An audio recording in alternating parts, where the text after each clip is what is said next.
Өмнөх улирлын хичээлийн хуваарийг хуулах тохиолгов. За өмнөх улирлын хичээлийн хуваарийг хуулахаас өмнө та заавал идэвхтэй улирлаа тохируулсан байх ёстой гэдгийг анхаараарай.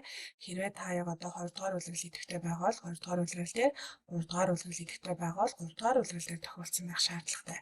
Тэгэхээр яг одоо болохоор миний хийж байгаа талбар дээр 3 дугаар улирал идэвхтэй улирлаар тохируулагдсан байгаа.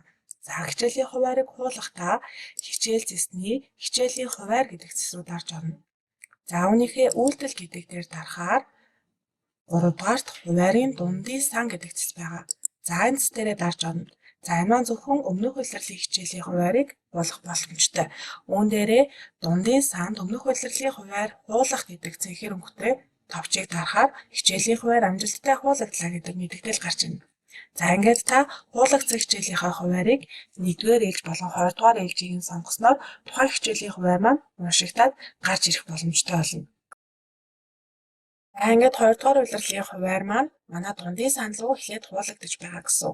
Дундын санд хуулагдсан хуваараа та магадгүй бага зэрэг өөрчлөлийг хийх юм бол устгах ёстой хувааруудаа эндээс устгаад за нэмж оруулах цагаа та хуваар дундын санд бүртгэх гэдэг зэсээр нэмээд оруулах боломжтой. Үүн дээрээ та ээлжээ сонгоод, ангиа сонгоод, багшийн нэрийг сонгоод, за дээгүүр доогуур 7 хоногоор оруулдаг бол дээгүүр доогуур 7 хоногоо анхааралтай сайдар сонгоод, хичээлийн эхлэх хогноо, хуваар дуусах хогноо хоёрыг хичээлийн жилийн үргэлжлэх хугацаатайгаа ижилхэн болгоод, тэгээд хичээлийн хуваар оруулах, нэмж оруулах боломжтой болж байгаа.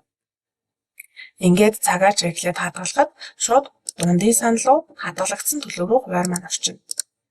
За ингэж орсон хуваараа дундын сангаас хуулах гэж дарахад яг одоо идэвхтэй байгаа харуулагдсан улирал дээр уг хуваар маань хуулагдчихна. Ингэснээр бүгдээрээ 2 дугаар улиралд байгаа хичээлийг дундын санд оруулж засварлаад одоо байгаа идэвхтэй улирал буюу 3 дугаар улирал дээрээ ашиглах боломжтой болж байгаа гэсэн үг. Дахин багшаас хичээлийн тохиргоо болон хичээлийн хуваар оруулах шаардлагагүйгээр автоматар мэргэжлийн багш нарт маань эрс тэмдэглэл хөтлөх талбар маань нэгдчихнэ.